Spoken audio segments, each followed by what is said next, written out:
Movies range between all kinds of entertainment levels. The most surprising to viewers are the ones that are bad enough to still make a lasting impression. Then there are those that are just bad. Turbulence from 1997 was one of those bad movies. There wasn't much to enjoy because of how frustratingly idiotic the script was while watching it play out. Who puts criminals onto a civilian aircraft?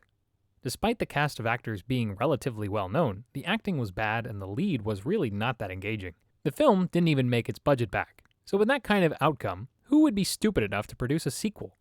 Well, apparently someone, because Turbulence 2, Fear of Flying from 1999 came out 2 years later. The thing is, why make it a sequel if it has nothing to do with the last film? This is not a franchise. Who are these people trying to kid? This is just the beginning of shockers. The story for this entry is about a group of random people who, cue the title name, have a fear of flying. Really, like no viewer could tell. A part of this group is Martin, played by Craig Sheffer, Jessica, played by Jennifer Beals, Elliot, played by Jeffrey Nordling, Russ Bell, played by Andrew Kavadas, and assorted other lesser-known actors, all of whom have their own goofy quirks that make them sort of one-dimensional, except for the few specifically mentioned. Together, they attend a class to overcome taking a flight to another destination. Is that even a thing? Little does anyone know that something dangerous has secretly been brought on board, too. The script for this entry was written by 3 people, Brendan Broderick, Kevin Bernhardt, and Rob Kirchner, from Casper, A Spirited Beginning, and Addams Family Reunion. The director was David McKay from Breaking Free and The Lesser Evil. Most of the credits listed so far don't mean a whole lot considering where they stand among popularity, though this does say something in regards to the quality of the script. The writing itself is nothing special. Characters are formatted a certain way that any familiar viewer would be able to anticipate their outcome by the completion of the film. If there's a love triangle somewhere, there's bound to be a change in that, since there's always got to be a guy who ends up with the girl, or vice versa. Most of the acting is also very unenthusiastic.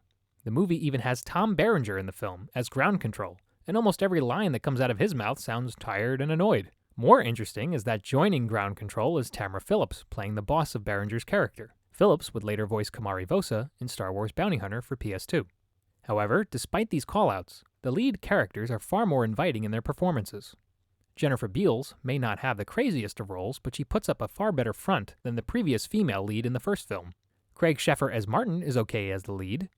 At least for him, he sounds more intelligent and seems like the most reasonable person. His voice also catches the ear pretty well too. Lastly, the villain behind the whole situation is by far the most entertaining for one sole reason. They are terrible at their job. Half the time, the villain is throwing tantrums and nonchalant comments that no real threatening hijacker would make. This is the main reason why this entry is so much more watchable than the first film, which may have people scratching their heads. Wasn't Ray Liotta in the first film just as over the top? Yes, but his performance felt too familiar since he's played killers before. This villain is played by someone nowhere near the same level and managed to make it something. The cinematography shot by Gordon Verheuel was decent. Having done only TV work prior, as his first big-budget movie run, it pays off. The interior shots of the plane and lower deck look real. There are only a couple shots of CGI that don't look believable, but it's not much. Lastly, the film score by Don Davis wasn't much to say anything about. The musical tracks themselves sound very stock and generic, making them practically indistinguishable from each other. It's kind of a shame considering that he would compose music for The Matrix of the same year. Maybe he got too caught up in that. Yet somehow this sequel got its own album release. That's very amazing.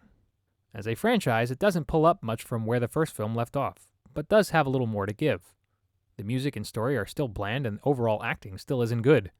However, the main leads are okay, with decent cinematography and a wildly moronic villain.